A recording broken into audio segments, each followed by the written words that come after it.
Por isso o alvoroço cresceu. E com sua voz poderosa, os olhos encurvados fixos na multidão, João repetia trechos proféticos do livro de Enoque, a respeito do Messias que diziam: escolhido ele foi e oculto de Deus, antes da criação do mundo. Antes que o sol e os sinais celestes fossem criados, seu nome já tinha sido pronunciado pelo Senhor. E rematava, elevando os braços numa atitude dramática: o Filho do Homem, a quem vedes, despoja de seus tronos os reis, manda-os para as trevas, entrega-os aos vermes. Outros pensavam que ele era o próprio Messias e ficavam aterrorizados com sua figura estranha e impressionante, mas ele dizia bem alto, para que todos ouvissem: eu não sou o Messias, não sou digno de desatar as correias de suas sandálias. E João sabia o que dizia, porque já conhecia Jesus, de encontros que tiveram há algum tempo, no santuário essênio de onde viera. E assim, batizando e pregando a penitência dos pecados e exortando o povo a purificar seus sentimentos, ia o profeta terrível descendo o rio, do norte para o sul, até que parou em Betabara, no deserto da Judeia, à margem ocidental do Mar Morto, e ali, como em outros lugares por onde passara, formou-se logo um acampamento para abrigar as multidões que não cessavam de chegar diariamente para vê-lo e ouvi-lo, devido ao crescente prestígio que já adquirira em toda a Palestina. João, em suas pregações, demonstrava indômita coragem profligando a ação dos fariseus e suas corrupções, aos saduceus o seu ceticismo e aos escribas seu espírito de vergonhoso mercantilismo. Pregava quase abertamente a revolta contra a situação reinante, a vida austera que levava, nutrindo-se de mel silvestre, bolotas de árvores, gafanhotos, e raízes vegetais. Isso impressionava grandemente o povo. Usava as abluções essênias na forma de batismo, mergulhando as pessoas nas águas do rio, após promessa firme de arrependimento de erros passados e compromisso de vida mais reta e perfeita daí por diante, em honra ao Messias.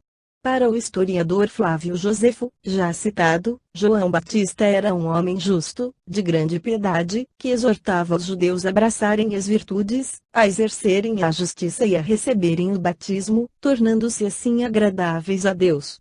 Ele afirmava que João era o cabeça de um partido considerável, cujos membros eram inteiramente devotados às suas ordens e que movimentava essas forças contra a dominação romana e contra Herodes Antipas. A arrebatadora eloquência de João realmente arrastava após si, dia por dia, multidões consideráveis e em breve sua fama se espalhou por toda a nação e regiões vizinhas.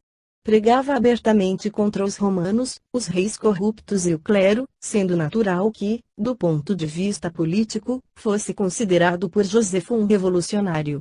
Capítulo 17.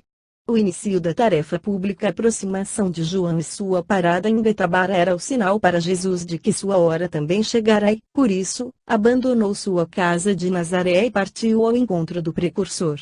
Numa tarde em que o batizador, cansado dos labores do dia, se assentara sobre uma pedra alta junto à casa do passador, funcionário que dirigia a balsa de passagem, de onde olhava ansiosamente a multidão que continuava a fluir ao rio para ser batizada, Jesus se aproximou e João imediatamente o reconheceu. Segundo as regras que seguia, João antes de imergir os batizandos na água do rio tinha com eles uma conversa coletiva durante a qual, como já explicamos, esclarecia-os a respeito daquele ato místico e simbólico que, para eles, representava a entrada na legião dos destinados à redenção, com o compromisso de arrependimento dos erros do passado e de radical mudança de sentimentos e atitudes no futuro. João fazia-lhes um sermão sobre os erros, as inferioridades da conduta moral e as vantagens da purificação e advertia-os sobre a inutilidade do ato se não houvesse a intenção íntima da reforma moral. O batismo só teria valor se a intenção fosse transformada em atos. Somente após isso é que fazia a imersão das pessoas na água do rio, primeiramente os homens e depois as mulheres, em separado. A imersão, não se cansava ele de repetir, significava para o espírito culpado limpeza das impurezas, dos defeitos e alívio das fadigas da alma. O compromisso era prestado no sentido de o indivíduo melhorar-se espiritualmente, perdoar as ofensas recebidas, fugir do mal e desviar-se do passado criminoso. Seu trabalho era árduo e por vezes perturbado por disputas de caráter religioso, que se levantavam no meio da turba, onde havia sempre espiões do Sinédrio, que queriam saber das intenções verdadeiras do profeta. Diariamente surgiam no país pregadores e rabis vindos de muitas partes, cada qual pregando a lei de Moisés a seu modo e alguns de forma verdadeiramente inconveniente para os interesses do clero e, por isso, o Sinédrio sempre os vigiava de perto, a uns advertia, a outros mandava prender e outros, ainda, eram mortos ou consumidos. Quando João apareceu, dado o efeito enorme que produziu na multidão, o Sinédrio se apressou em mantê-lo debaixo de vistas, fazendo seguir seus passos e analisar cuidadosamente suas pregações. Naquele dia já fora ele interrogado insidiosamente por alguns levitas enviados do templo, que queriam saber quem ele era e que autoridade tinha para falar sobre a vinda do Messias. Daquela forma peremptória que utilizava, ele mais de uma vez lhes havia respondido que era simplesmente uma voz que anunciava sua vinda, e quando lhe perguntavam com que autoridade batizava o povo em nome do Messias, respondia que fazia isso por sua própria conta. Na sua qualidade de rabi de Israel que realmente o era, e com o dedo indicava-lhes as franjas da túnica depositada no chão, ao lado. Quando, pois, Jesus chegou e disse que vinha ali para ser batizado, João retrucou que ele é quem deveria ser batizado por Jesus. Mas Jesus então explicou que era preciso que assim fosse, para que as Escrituras recebessem integral cumprimento. Dito isso, entrou no rio e João então derramou sobre ele a água purificadora. Naquele momento, muitos entre o povo e discípulos de João, ali presentes, viram que o rio resplandeceu de luzes, que as sombras do crepúsculo enalteciam, e os céus se abriram e uma entidade espiritual, na forma de uma pomba, desceu sobre Jesus, enquanto uma voz se fazia ouvir dizendo: "Este é meu filho amado em quem me comprazo." Alguns dos evangelhos apócrifos, a saber, o dos Ebionitas, o dos Hebreus, o Código Vercellense, as Reminiscências dos Apóstolos e o Código Cantabrigense, do ano 150, narram o acontecimento de forma diferente e dizem que a voz que soou no espaço clamara: "Tu és meu filho bem-amado, eu te gerei hoje." Esta é a versão de Davi, livro dos Salmos 2, 7, de Paulo e dos que asseveram que Jesus recebeu ali, naquele instante, o Espírito do Cristo planetário. Seja como for, percebe-se que Jesus, naquele instante Filho do Homem, isto é, o que evoluíra pelas encarnações humanas, o governador planetário, em perfeita sintonia com o Cristo planetário reintegrou-se em todo o poder do Espírito crístico, da esfera dos amadores, tornando-se integralmente apto para a realização de sua sacrificial tarefa na Terra. Capítulo 18. Os primeiros discípulos. Abandonando as margens do rio, Jesus recolheu-se ao santuário de Moabe e 6 semanas depois voltou a Betabara e, à sua aproximação, o profeta, que ali permanecia com seus discípulos atendendo ao povo, exclamou, apontando: "Eis o Cordeiro de Deus que tira os pecados do mundo." E então 2 de seus discípulos, João e André, movidos por irresistível impulso, seguiram a Jesus e, após o devido entendimento, foram aceitos, tornando-se seus primeiros discípulos, aos quais logo depois agregou-se Simão, filho de Jonas, todos galileus. No dia seguinte partiram para a Galiléia, após despedirem-se do profeta que, aliás, ali estariam vendo pela última vez, na terra, devendo ele daí por diante, como afirmou a seus discípulos, ir-se diminuindo até a morte, para que o Messias crescesse e desenvolvesse livremente a sua tarefa de redenção. Em caminho encontraram-se com Filipe, que o mestre também chamou, e assim chegaram à casa da sogra de Simão, em Betsaida, junto ao Quinerete, onde se hospedaram, voltando em seguida a Nazaré.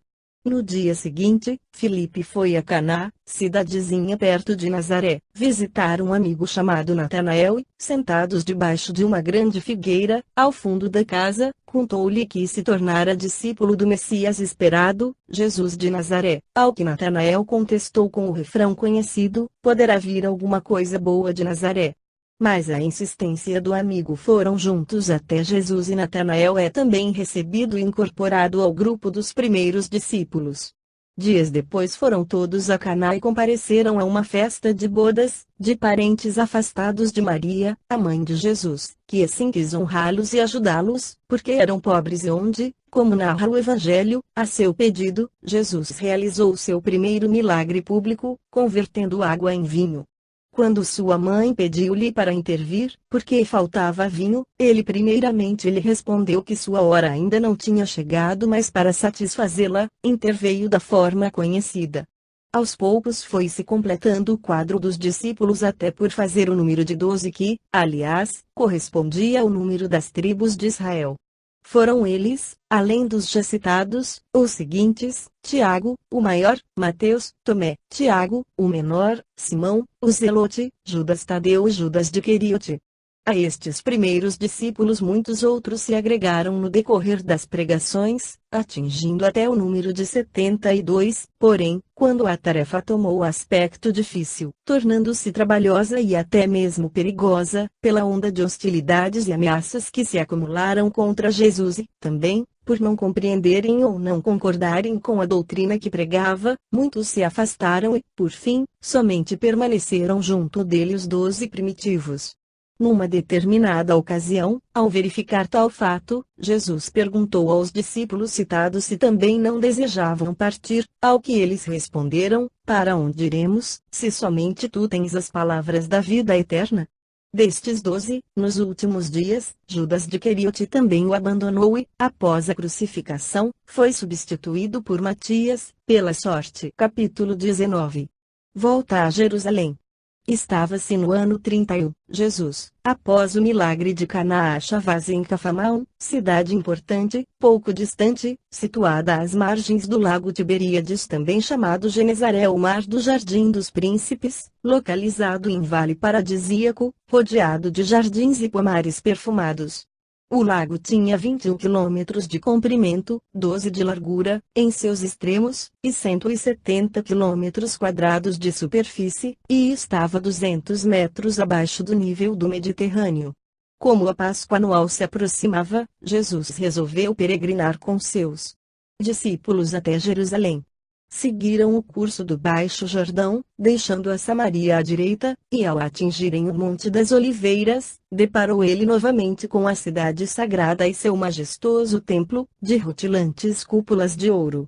Chegando à cidade, cheia de gente e de rumores os mais diversos, Jesus e sua comitiva dirigiram-se diretamente ao templo, onde iniciou suas pregações de costume, no pátio dos gentios, até onde podiam entrar israelitas e estrangeiros, crentes ou não no Deus Jeová.